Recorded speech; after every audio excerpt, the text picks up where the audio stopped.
Welcome sa sakuyang video. Ako si Vera Franz Cores, BSOA 2C. Nagdiyaw sa video, itutugdo ko sa Indo ang anom na libel kang organisasyon sa tuyang hawak.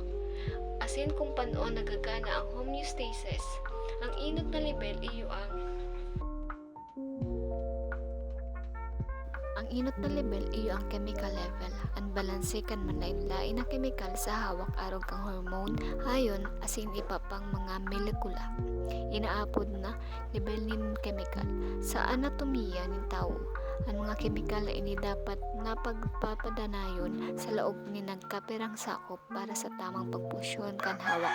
Asin ang homeostasis nagagamit nin mga feedback loop na nga regulate ang mga level na ini nin chemical na pinagdadanay ang sarong estableng panlaog nakapablibutan sa ibong kan pagbabago sa luwas. Ang mga importanteng parakawat arog kan mga sistemang endocrine pagpuprodusir ng mga hormone tangan i-adjust ang mga konsentrasyon na ini nin chemical kung kinakaibuhan. Ang panduwa ay ang cellular level. Ang termo ng level ng selula nanunugod sa fundamental na unit ng buhay. Sarong selula sa anatomiya ng tao. Ang homeostasis sa level kan selula nanunungod sa pagmantener din sarong estableng panlaog nakapalibutan sa laog kan lambang selula. Sa paagi ni maingat na pag-regulate kan pag-agi kan mga substansya arug kan tubig mga ayon asin substansya sa laman kan selula na nagsisiguro kan pinakamarahay ng pagpusyon asin kaligtasan kan selula.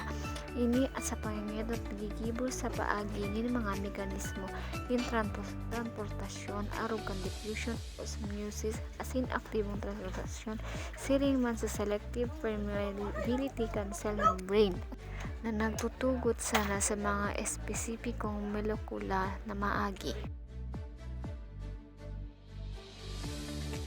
Paano ang homeostasis nagagana sa level kan selula?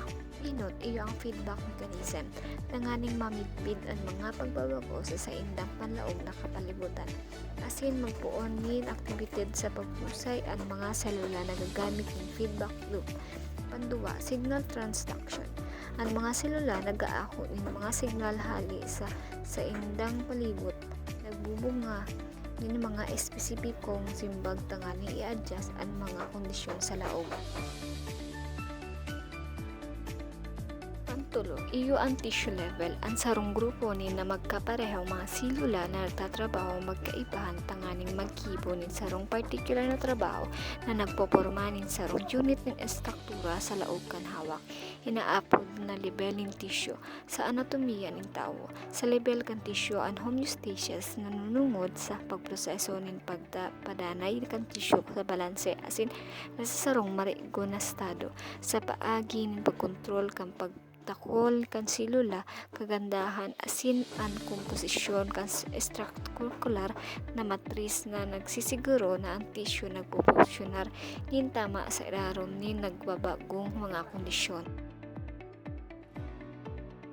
Halimbawa, kan homeostasis kan tissue, skin tissue, ang complete padagos na nagbubulos nin mga gada na selula kan complete sa ibabaw mantang ang mga bagong selula gigibo sa mas irhararom na mga patong na nagmamatiner nin sarong protektibong ulak. Panduwa iyo ang bone tissue, ang mga oblast o mga selula na nagtutugdok nin tulang asin o osteoclast mga selula na nag-aako nin tulang nagtatrabaho nin balanse tanganing mamamantener ang densidad asin kusog kan tulang.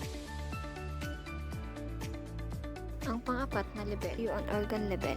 Ang level ng organo sa anatomiya ng tao nanunungod sa unit ng pagprodusyonar kan sarong sistemas nin hawak kung sa ang sarong grupo ng mga tissue nagtatrabangan tanganing magibo ang sarong espesyalitong trabaho arog kan puso sa sistemang cardiovascular o ang mga bato sa sistemang pangluwas. Ang homeostasis kan level kan organo nangangahulugan na ang lambang organo aktibong nagukon tribuer sa pagmantener ng sarong estableng panlaog nakapalibutan sa laog kan hawak sa paagi ning padagos na pag-adjust kan mga function kaini base sa mga signal ning feedback tanganing mapagdanay ang mga pangenot na parametro aron kan temperatura, presyon kan dugo asin level kan asukar sa dugo sa laog ning normal na sakop. Ang panlimang level iyo ang organ system. Sa anatomiya nin tawo ang level kan sistema nin organo sarong grupo nin mga organo na nagtatrabangan tangani magiban sarong partikular na trabaho sa hawak aron kan sistema nin pagtuno o sistema nin cardiovascular. Ang homeostasis iyo ang proseso kon sain ang mga sistema inining organo nagkukooperar tanganing magmamantenar sa sarong stableng panlaog na kapalibutan sa hawakan-hawak na nag-a-adjust sa mga pagbabago sa paagi nin mga feedback loop tanganing pagdanay ang mahalagang parametro aron kan temperatura asin level kan mga asukar sa dugo laog nin normal na sakop sa fundamental ini ang kapasidad kan hawak na magmamantenar na balanse. Ang huring level o ang pang-anom na level iyo ang organism. Sa anatomiya nin tawo ini nangangahulugan na ang hawak aktibo nagkokontrol nin mga bagay aron kan temperatura, asukar sa dugo asin balanse kan pulido tangani masiguro ang pinakamarahay na pagpresyonar sa ibong kan mga pagbabago sa luwas.